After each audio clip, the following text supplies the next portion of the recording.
Bismillahirrahmanirrahim. Assalamualaikum warahmatullahi wabarakatuh.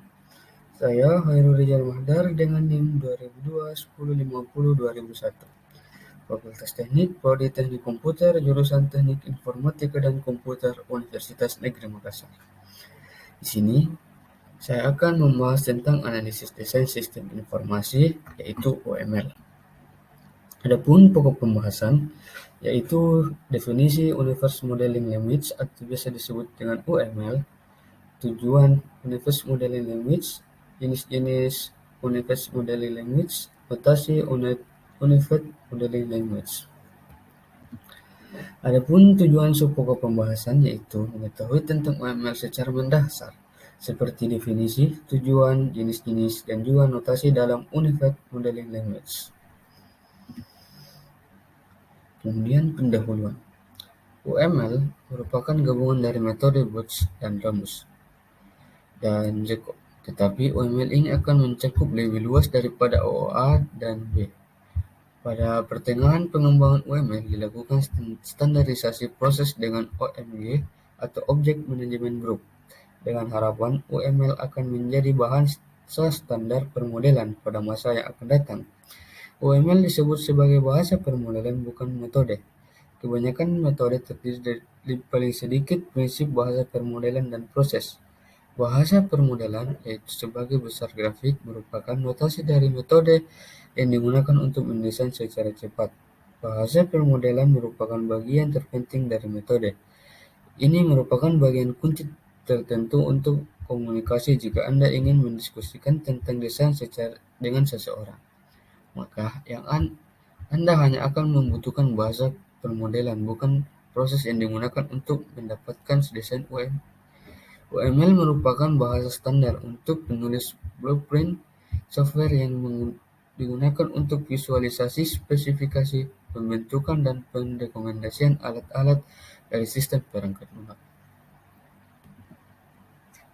Adapun definisi Universe Modeling Language. UML atau biasa juga disebut Universe Modeling Language adalah suatu metode dalam permodelan secara visual yang digunakan sebagai sarana perancangan sistem berorientasi objek. Awal mulanya, UML diciptakan oleh Object Management Group atau OMG dengan versi awal yaitu 1.0 pada bulan Januari tahun 1997. UML juga dapat didefinisikan sebagai suatu bahasa standar visualisasi, perancangan, dan pendokumentasian sistem, atau dikenal juga sebagai bahasa standar penulisan blueprint sebagai software. UML diharapkan mampu memperoleh pengembangan penting lunak atau RPL, serta memenuhi semua kebutuhan pengguna dengan efektif, lengkap, dan tepat. Hal ini termasuk faktor-faktor stability, robustness, security, dan sebagainya. Perlu diketahui bahwa sistem yang baik itu berawal dari perancangan dan permodelan yang matang. Salah satu yang bisa kamu praktekkan yaitu dengan menggunakan UML. Kedua, tujuan Universe Modeling Language atau UML. Dari tujuan Universe Modeling Language terdiri dari 5 tujuan, yaitu UML digunakan untuk memberikan permodelan visual pada user dari berbagai jenis proses rekayasa atau program. Kedua, UML digunakan untuk menghubungkan metode terbaik yang ada dalam permodelan. UML dapat digunakan untuk membagi metode yang akan digunakan dan termasuk dalam permodelan visual yang efektif sehingga dapat saling berbagi model dengan mudah dan memperluas program. Kemudian yang keempat, diagram dalam UML dapat digunakan sebagai blueprint dari lengkapan dari detail informasi yang diberikan sehingga arah jalannya program dapat terlihat. Kelima, UML dapat digunakan untuk memodelkan sistem yang dibuat dengan konsep orientasi objek sehingga tidak hanya digunakan untuk memodelkan perangkat lunak saja. Kemudian jenis-jenis Universe Modeling Language atau UML. Pada jenis-jenis Universe Modeling Language terdiri dari beberapa bagian. Yang pertama, use case diagram, yang merupakan suatu abstrak dari interaksi antara sistem atau aktor. Uskas tersebut bekerja dengan cara mendeskripsikan tipe interaksi antara user sebuah sistem yang dapat dengan sistemnya sendiri melalui sebuah cerita bagaimana sebuah sistem dipakai. Kemudian activity diagram yang dapat menyediakan analisis dengan kemampuan untuk dapat memodelkan proses dalam suatu sistem informasi. Activity diagram tersebut dapat digunakan untuk alur kerja metode case, use case, individu, atau logika. Keputusan yang terkandung dalam metode individual dapat juga menyediakan pendekatan untuk suatu proses pemodelan paralel. Kemudian package diagram yaitu pengelompokan suatu elemen diagram UML yang berjalan secara bersama-sama ke dalam tingkat pembangunan yang lebih tinggi, yaitu berupa sebuah paket diagram.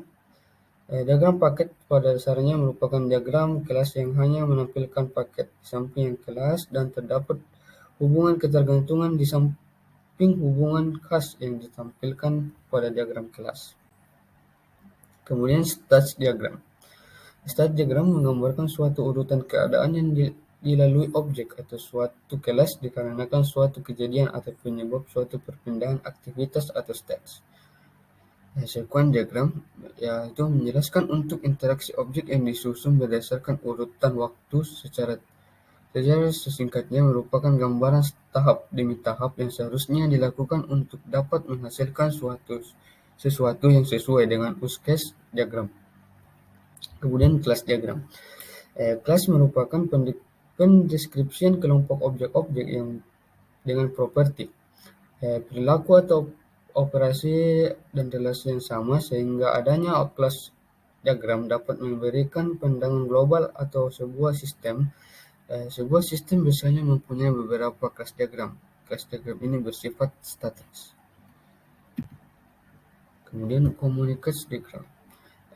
Merupakan gambaran interaksi antara objek sebagai sequence diagram, tetapi lebih menekankan pada peran masing-masing objek. Setiap message memiliki sequence number di mana message dari level tertinggi memiliki nomor satu diagram yang membawa informasi yang sama dengan diagram sequence, tetapi lebih memusatkan atau memfokuskan pada kegiatan objek dari suatu pesan yang dikirimkan.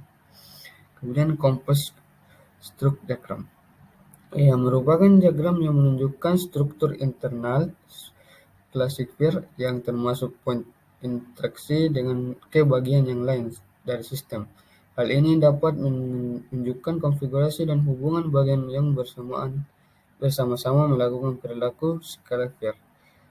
Diagram struktur components merupakan jenis dari diagram struktur yang statik dalam UML yang menggambarkan struktur internal kelas dan kolaborasi. Kemudian objek diagram yang merupakan sebuah gambaran tentang objek-objek dalam suatu sistem pada suatu titik waktu dikarenakan lebih menonjol perintah-perintah daripada kelas. Objek diagram lebih sering disebut sebagai diagram perintah. Objek diagramnya sangat mirip dengan diagram kelas. Perbedaannya pada hubungan mereka, objek diagram bersifat statis. Kemudian notasi-notasi Universe Modeling Language. Terdapat 9 notasi, yaitu package shape, node shape, comment shape, node shape, comment intent shape, interaction shape, objects shape, component shape, community shape, constraint shape, net shape, two element contract or constraint shape. Mungkin sekian penjelasan saya tentang UML. Mohon maaf jika ada kekurangan. Wabillahi taufiq wal hidayah. Assalamualaikum warahmatullahi wabarakatuh.